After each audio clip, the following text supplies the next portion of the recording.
آپ حضرات کے گھر میں ممکن ہے کہ پالتو بلی ہو، اور اگر آپ کے گھر میں پالتو بلی نہیں ہے یا آپ رکھنے کے شوقین نہیں ہیں تو بلیاں تو ہر بندے نے دیکھی ہے نا. آپ کے گھروں میں بھی آتی جاتی ہوں گی، ہمسایوں کے گھر میں بھی آپ دیکھتے ہوں گے، اور بسا اوقات آپ کی چھت پہ بھی آتی ہوگی. اس طرح کہیں آپ باہر آ جا رہے ہیں تو آپ کا کالی نیلی پیلی چٹی بلی کے ساتھ واسطہ پڑتا ہے، ٹاکرا ہوتا ہے. اس میں کوئی بات. جو میں آپ کو بات بتانے جا رہا ہوں وہ یہ ہے کہ اگر آپ بلیوں کو شوق رکھتے ہیں تب تو آپ کو یہ بہت زیادہ اس کا علم ہوگا. اگر بلیاں نہیں بھی رکھتے تو کبھی یہ آپ نے دیکھا یا سنا کہ آپ کے گھر میں یا آپ کے ہمسائے میں کبھی بلیاں روئی ہوں؟ بلیاں روئی ہوں. آپ پہنچ گئے. اصل موضوع یہ ہے، بات یہاں سے شروع ہونی. اللہ والے، یہ جو بلیاں روتی ہیں یہ بے معنی نہیں ہے. آپ اس کو یہ کہہ کے نہیں ختم کر سکتے یہ توہم پرستی ہے یا وہم ہے. وہ جو توہم پرستی ہوتی ہے یا وہم ہوتا ہے وہ بعد میں بات آئے گی، میں اس میں بھی ایک دو فکرے کہوں گا انشاءاللہ. دن کا وقت ہو یا رات کا وقت ہو، بالخصوص رات کے وقت بلیاں بعض اوقات ہمارے گھروں کی چھت پہ، منڈیر پہ یا کوئی بھی جگہ بیٹھنے والی ہوتی ہے تو وہ وہاں بیٹھ کے یوں کرلا رہی ہوتی ہیں، میاؤں میاؤں نہیں کر رہی ہوتی، وہ ایک مخصوص رونے کی آواز ہوتی ہے اور اس آواز کے اندر درد ہوتا ہے. اب یہاں سے بات شروع کر سکتا ہوں نا، اب آسانی ہوگی آپ کو سمجھنے کی. تو وہ بلیاں جو بولتی ہیں یا بلیاں جو روتی ہیں وہ بے معنی نہیں ہوتا. اللہ والے، جب بھی خدا نخواستہ آپ کے گھر میں یا آپ کے ہمسائے میں بلیاں روئیں اور ان کے رونے کی آواز آپ کے کانوں کو ٹکرائے تو اس کو معمولی نہیں سمجھنا. یہ اللہ کی طرف سے آپ کو اشارہ دیا جا رہا ہے کہ اس گھر پہ، اس علاقے کے اوپر اب اللہ کی طرف سے کوئی مصیبت، کوئی پریشانی، کوئی بلا، کوئی وبا آنے کو ہے. یہ اللہ کا بنایا ہوا الارمنگ سسٹم ہے. لیکن کیونکہ ہم نے روحانیت سیکھی نہیں ہے، ہم نے سیکھی ایک بات ہے، اے مسلمان تے اے کافر، پھر اے کافر شام نو ہو گیا تو شام نو اے مسلمان ہو گیا. ساڑھے نہ لگ گیا تو مسلمان، اس مسجد میں چلا گیا تو کافر. ہم نے تو یہ سیکھا. تو اللہ رب العزت نے یہ نظام بنایا. آپ حیران ہوں گے، یہ جو کتے ہوتے ہیں، چاہے کتا عام ہو چاہے وہ کتے جو نسلی ہوتے ہیں، خاص طور پہ جاپان میں کتنے زلزلے آتے ہیں، شمالی کوریا، جنوبی کوریا، جاپان، اس بیلٹ کے اندر بہت زیادہ زلزلے آتے ہیں. ابھی تک کوئی ایسا نظام نہیں بن سکا جس نظام سے یہ معلوم ہو جائے کہ زلزلہ کب آئے گا، کتنی دیر کے لیے آئے گا، اس کی شدت کیا ہوگی. لیکن جب زلزلہ آنے کے آثار پیدا ہوتے ہیں، نیچے پلیٹس جو ہے وہ ہلنا شروع ہوتی ہیں اور لاوا جو ہے وہ زور مارنا شروع ہوتا ہے، تو جو زمین کے اوپر کتے رہ رہے ہوتے ہیں اللہ ان کو یہ بتا بھی دیتا ہے اور دکھا بھی دیتا ہے. اور آج بھی جاپان میں زلزلہ آنے کی جو پیشین گوئی ہے وہ کتوں کے رویے کی وجہ سے کی جاتی ہے کہ جب زلزلہ آتا ہے تو کتوں کی باڈی لینگویج یہ ہوتی ہے، یہ اس طرح کرتے ہیں، اس طرح کی آوازیں نکالتے ہیں، ان کی حرکات و سکنات یہ ہو جاتی ہیں. اس سے وہ سائنسدان یا ان کا محکمہ جو ہے وہ پیشن گوئی کرتا ہے کہ اب زلزلہ آنے کو ہے. ہمیں معلوم نہیں ہوتا. ٹھیک ہے.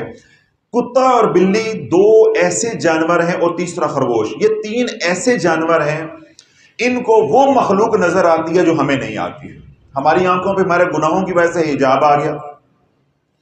میں تھوڑا سا آپ کو پیچھے لے کے جاتا ہوں، پھر میں جو بات سمجھانا چاہتا ہوں وہ آپ کو سمجھ آ جائے گی. آپ کے گھر میں اگر کوئی چھوٹا بچہ ہے، یعنی پیدائش سے لے کے 2 سال تک کا، 2 ڈھائی 3 سال کا بھی ہو سکتا ہے، ذرا اس کو تصور میں لے کر آئیں. آپ نے دیکھا ہوگا جو معصوم بچہ ہوتا ہے وہ سویا ہوا بھی مسکرا رہا ہوتا ہے. اتفاق ہوتا ہے، ہر بندے نے دیکھا ہوگا. نہیں تو اپنے پوتوں کو نواسوں کا تصور کر لیں. بچے سوئے مسکرا رہے ہوتے ہیں، بسا اوقات آپ نے دیکھا ہوگا بلکہ کہکا لگا رہے ہوتے ہیں اور سوئے آرام سے. اور ساتھ والا ڈر جاتا ہے کہ اس کو کیا نظر آ رہا ہے. بھائی اس کو اللہ نے اس کے ساتھ فرشتے لگائے ہیں جو اس کو کھلا رہے ہوتے ہیں، اس کے ساتھ کھیل رہے ہوتے ہیں، اس سے باتیں کر رہے ہوتے ہیں. اسی طرح بچہ جو معصوم ہوتا ہے یعنی 2-2.5 سال کا، ابھی اس نے گندم کھانا شروع نہیں کی اور بولنا شروع نہیں کیا، جب وہ روٹی کہنا شروع کر دیتا ہے نا بس یہ آنکھوں کے اوپر حجاب ڈلنا شروع ہو جاتے ہیں۔ جب وہ دنیا کی باتیں شروع کر دیتا ہے، ماما بابا، پھر چھوٹے چھوٹے لفظوں کے ساتھ فکرے بننے شروع ہو جاتے ہیں۔ میں نے ابھی کیا اللہ کے نبی علیہ الصلوۃ والسلام کی حدیث پہلے بیان کی کہ دنیا کی باتوں کے اندر وبا ہے۔ تو جو بچہ 2 سال تک ہوتا ہے وہ اللہ کے ذکر میں ہوتا ہے، حضور علیہ الصلوۃ والسلام کے ذکر میں ہوتا ہے، اور ماں باپ کی دعائیں مغفرت کر رہا ہوتا ہے۔ 2 روایتیں آتی ہیں، ایک ہے 12 ماہ، ایک ہے 2 سال تک۔ بچے کو نہ مارو کہ پہلے عرصے کے اندر یہ اللہ کا ذکر لا الہ الا اللہ کر رہا ہوتا ہے، دوسری مثل کے اندر وہ حضور علیہ الصلوۃ والسلام پہ درود پاک پڑھ رہا ہوتا ہے، اللہ کے نبی نے فرمایا کہ میرے اوپر درود پڑھ رہا ہوتا ہے، اور تیسری مثل کے اندر بچہ جو ہے وہ اپنے ماں باپ کے لیے دعائے مغفرت کر رہا ہوتا ہے۔ اس لیے اللہ کے نبی علیہ الصلوۃ والسلام نے منع فرمایا کہ 2 سال تک بچے کو تھپڑ کے ساتھ نہ مارو، ویسے بنا تربیت اس کی جو کرنی ہے وہ کرو۔ تو وہ کیوں؟ وہ ذکر میں ہے۔ 2 سال کے بعد اب ذکر کی کیفیت ختم ہو جائے گی، اب ذکر کیا ہو جائے گا؟ مشقت کے ساتھ، اگر سکھائیں گے تو کرے گا ورنہ نہیں۔ کیوں؟ اب وہ دنیا کی باتیں اگر سیکھ سکتا ہے تو اللہ کہتا ہے میرا ذکر کیوں نہیں سیکھ سکتا؟ پہلے عاجز تھا، ہم نے بن مانگے عطا کر دیا، اب تو عاجز نہیں ہے، اب ماما کہہ سکتا ہے، بابا کہہ سکتا ہے، پھپھو کہہ سکتا ہے، روٹی کہہ سکتا ہے، مم کہہ سکتا ہے، اپنی ضرورتیں بتا سکتا ہے۔ تو اس کو سکھاؤ اللہ، اس کو اللہ سکھاؤ، اس کو لا الہ الا اللہ سکھاؤ۔ ہم نہیں سکھاتے۔ بچہ روتا ہے، ہماری عمر میں تھے جب ہم تھے، ہماری مائیں ہمیں چھنکنا پکڑا دیتی تھی۔ کیا پکڑا دیتی تھی؟ چھنکنا۔ وہ یوں یوں کرتے تھے، چھنکنا ہمارے ہاتھ میں ہوتا تھا۔ آج کی مائیں بچہ روتا ہے تو اس کے ہاتھ میں موبائل پکڑا دیتی۔ ہماری مائیں بھی دھیان لگا دیتی، آج کی مائیں بھی دھیان لگتی، مگروں لے میری جان چھڑ۔ اب اس کے اندر اللہ تو ہے ہی نہیں۔ مائیں غافل، ذکر سے غافل، قرآن سے غافل، نماز سے غافل۔ بچے کے اوپر جب وہ نحوست آتی ہے اور بچہ پھر دنیا کی باتیں سیکھتا ہے تو کیا ہوتا ہے؟ جو اس کی کشفی کیفیت ہے وہ ختم ہو جاتی۔ اس لیے ہم جب پروان چڑھتے ہیں تو اندھے ہوتے ہیں، ساری زندگی یہ اندھے ہیں، اور اللہ پاک ہمیں مرنے کے بعد اس کی رحمت سے ہم امید کرتے ہیں اللہ ہمیں اندھا نہ اٹھائے، وگرنہ ساری زندگی ہماری اندھے گزرتی ہے۔ ہم بس ان 2 آنکھوں پہ بھروسہ کرتے ہیں، یہ آنکھ ہماری 2 سال کے بعد بند ہو گئی اور ہمیشہ کے لیے یہ بند ہو جاتی ہے، پھر اس کے کھولنے کے لیے ہم کوشش ہی نہیں کرتے۔ اب اللہ نے یہ بن مانگے انسان کے بچے کو 2 سال کے لیے ایسی آنکھیں دے دی جن آنکھوں سے وہ فرشتوں کو بھی دیکھ رہا ہے اور جنات کو بھی دیکھ رہا ہے۔ تو یہ جو کتا ہے، بلی ہے اور خرگوش ہے، ان کی آنکھوں کے اندر یہ صلاحیت ہوتی ہے کہ وہ مخلوق کو دیکھتے ہیں، جنات کو، شیاطین کو دیکھتے ہیں۔ جب کس جادوگر کسی بھی کنبے کے اوپر، کسی بھی گھر کے اوپر جادو کا وار کرتا ہے، سمجھ آ رہی زید صاحب؟ جادو کا وار کرتا ہے تو کیا ہوتا ہے؟ وہ اپنی پڑھائی کے ذریعے، اپنے تصرف کے ذریعے شیاطین کو، جنات کو مسلط کرتا ہے۔ تو جب وہ بلائیں، مصیبتیں اس گھر کے اوپر امڑ آتی ہیں تو جب بلیاں ان کو دیکھتی ہیں کہ یہ اس گھر کو تباہ کرنے کے لیے کھڑے ہیں تو بلیاں ان کو دیکھ کے روتی ہیں اور اہل خانہ کو متنبہ کرتی ہیں کہ قرآن کی طرف لوٹ آؤ، اللہ کے ذکر کی طرف لوٹ آؤ، حضور کی غلامی کی طرف لوٹ آؤ۔ تمہیں معلوم نہیں ہے، ہم وہ دیکھ رہے ہیں جو تم نہیں دیکھ رہے۔ چند لمحوں کے بعد، چند گھنٹوں کے بعد، چند دنوں کے بعد تمہارے گھر پہ کیا قیامت ٹوٹنے والی ہے تمہیں معلوم نہیں۔ اللہ دیکھیں کتنا رحیم ہے، آنے والے حالات کے بارے میں تمہیں بتا رہا، اور ہم کس پہ لگے ہوئے ہیں؟ فلموں کے اوپر، ڈراموں کے اوپر، ناچ گانے کے اوپر، موج مستیاں ہو رہی ہیں، اور بلیوں کو چھش کر کے بھگا دیا، مار دیا، کر دیا، اور اسی موج مستی میں کوئی پریشانی نہیں ہے، کوئی سیکھا نہیں ہے۔ اور کہا بھی تو پھر اگر ہمسایوں کی چھت پہ بلیاں رو رہی ہیں تو کہا جی انہوں نے رکھی ہوئی ہیں، یہ گوشت ڈالتے ہیں، یہ دودھ ڈالتے ہیں، یہ آ جاتی ہیں، وہ آ جاتی ہیں۔ ایسی اللہ نے مت مار دی کہ اللہ نے اب بھیجا بھی ہے پیغام، لیکن اس پیغام کا کوئی اثر نہیں دیا جا رہا۔ بلی کے رونے کی ایک وجہ کون سی؟ کہ جادو ہوا، دشمن نے وار کیا، اس نے شیاطین کو بھیجا، جب شیاطین جنات آئے گھر پہ حملہ کرنے کے لیے، جب وہ حملہ کرنے کے تیار ہوئے تو بلیوں کو جب نظر آیا تو انہوں نے اس آفت کو دیکھ کے رونا شروع کر دیا، اور ان گھر والوں کو آوازیں دے رہی ہیں کہ خدا کا خوف کھا لو۔ کس طرح کی زندگی گزار ہے، تمہارے ساتھ کیا ہونے والا ہے تمہیں معلوم نہیں ہے۔ دوسری بلیوں کے رونے کی جو اہم وجہ ہوتی ہے وہ کیا ہوتی ہے کہ شیطان نے وار کیا، اب وہ جنات شیاطین آگے برباد کرنے کے لیے، حملہ کرنے کے لیے۔ اب جس گھر کے اوپر حملہ وہ کرنا چاہ رہے ہیں وہ گھر والے صاحب دین ہیں، اہل ذکر ہیں، صوم و صلات کے پابند ہیں، گھر میں قرآن و سنت کا ماحول ہے، حضور کی غلامی والا ماحول ہے گھر میں۔ اب کیا ہوتا ہے کہ اب وہ شیاطین اس گھر پہ حاوی نہیں ہو سکتے، ادھر اعمال کا نور ہے اور ادھر ظلمت ہے، اب یہ دونوں مقابلہ ہے۔ اب پیچھے عمل پڑھائی کر رہا ہے، اب یوں سمجھے یہ اب آپ کا گھر ہو گیا، یہ نہیں، یہ جو ہے یہ شیاطین ہو گئے، یہ آپ کا گھر ہو گیا، ٹھیک ہے۔ اب یہ آپ کا گھر ہے، یہ شیاطین ہے۔ اب پیچھے سے جادوگر نے پڑھائی شروع کی کہ کرو ان پہ حملہ، کرو ان پہ حملہ۔ اب وہ حملہ کرتے ہیں یا حملے کی کوشش کر رہے ہیں، ادھر آپ اللہ کی ضربیں لگا رہے ہیں، ماں قرآن پڑھ رہی ہے، بیٹی نماز پڑھ رہی ہے، کوئی چھوٹا ہے وہ درود پاک کی تسبیح کر رہا ہے، گھر میں اللہ اللہ کا ماحول ہے۔ پھر 3 گھنٹے کے بعد پھر اذان آ گئی، پھر نمازیں شروع ہو گئی۔ اب یہ اعمال کا نور ان جنات کو آپ کے گھر میں داخل نہیں ہونے دے رہا۔ اب ادھر سے اعمال کا نور نکل رہا ہے، یہ جنات کھڑے ہیں، پیچھے ان کے کون ہے؟ بھیجنے والا۔ اب یہ جنات دونوں کے درمیان میں پس رہے ہیں، بات سمجھ آ رہی؟ سینڈوچ ہو گئے، ادھر اعمال کا نور ہے اور ادھر شیطانی طاقت ہے، یہ جنات ہیں، یہ درمیان میں پس رہے۔ جب شیاطین مر رہے ہوتے ہیں مقابلے کے اندر تو ان کو مرتے ہوئے اس جنگ کو دیکھ کے بلیاں روتی ہیں، بلیاں روتی ہیں۔ اللہ والو یہ دونوں صورتیں ہوں جو عوام کو تو سمجھ نہیں آئیں گی، نہ تو بلیاں بتائیں گی ہم کیوں رو رہی ہیں۔ اب بلی اپنے خصم کی جدائی میں بیٹھ کے تو نہیں رو رہی کہ آج نے مینو ماریا، مینو روٹی نہیں دیتی ہے تو میں اس تو بیٹھ کے رونی پئی ہوں، یہ تو ہمیں سمجھ نہیں آئے گی۔ وہ تو جو صاحب نظر ہوگا اسے معلوم ہوگا نا کہ اس وقت رو رہی ہے تو اس کا کیا معنی ہے، یا جس کو اللہ نے یہ طاقت دی ہے کہ وہ بولیاں جو وہ سمجھے۔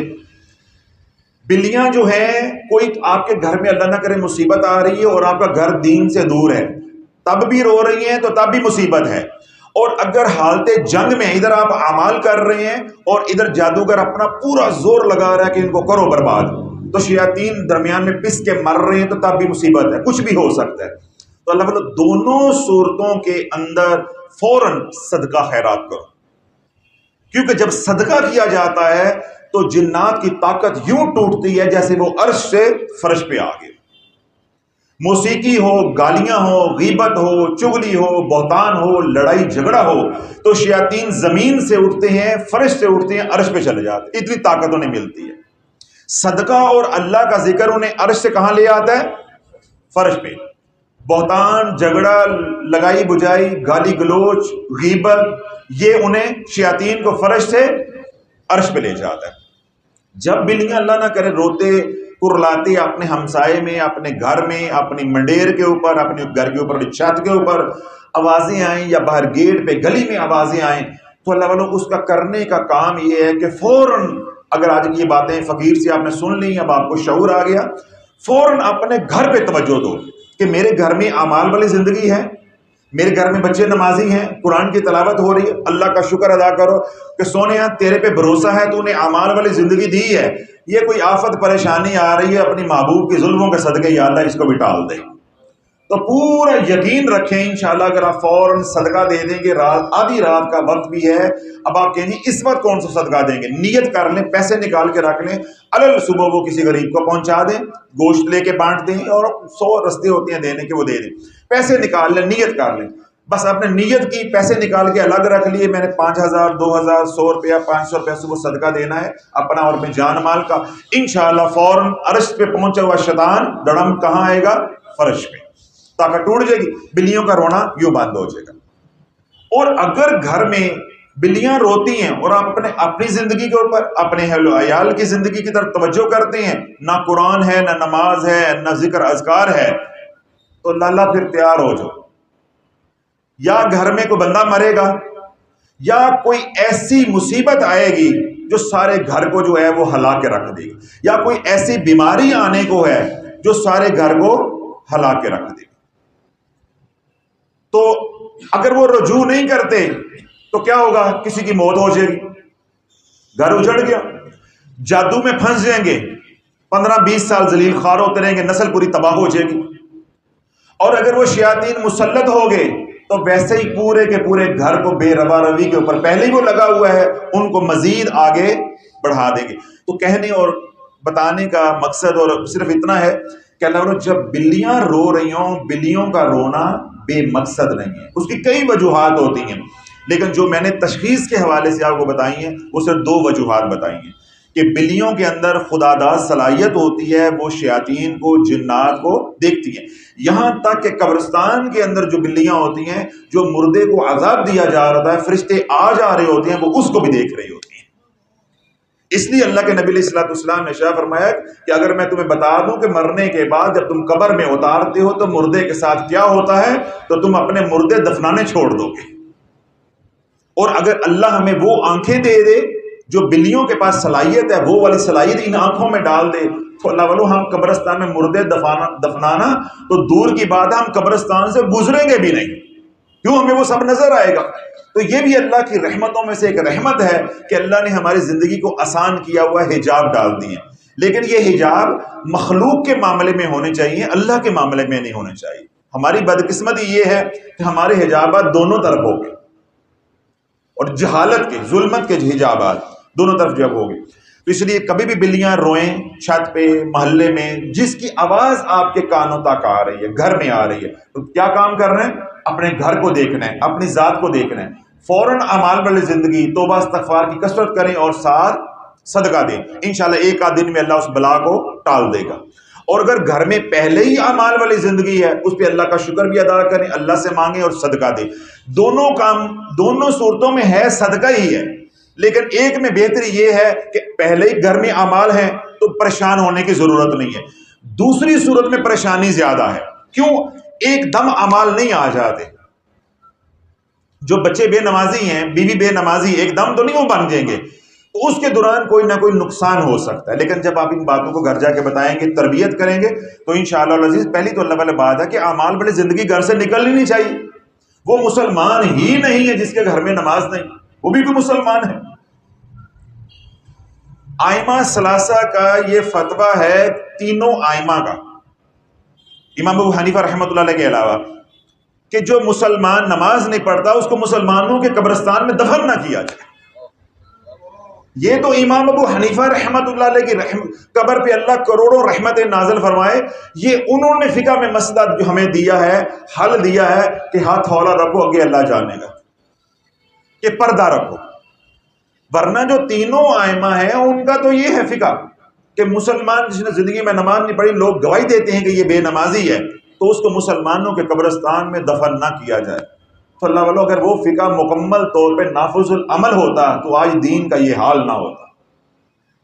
اللہ کے نبی علیہ الصلوۃ والسلام نے جب یہ بات ارشاد فرما دی کہ مومن اور کافر میں جو چیز فرق کرتی ہے وہ صرف نماز ہے، ایک گھر کافر کا ہے، ایک گھر مسلمانوں کا ہے، دونوں میں جو نماز پڑھتا ہے وہ مومن ہے، ورنہ دونوں ہی ایک جیسے ہیں۔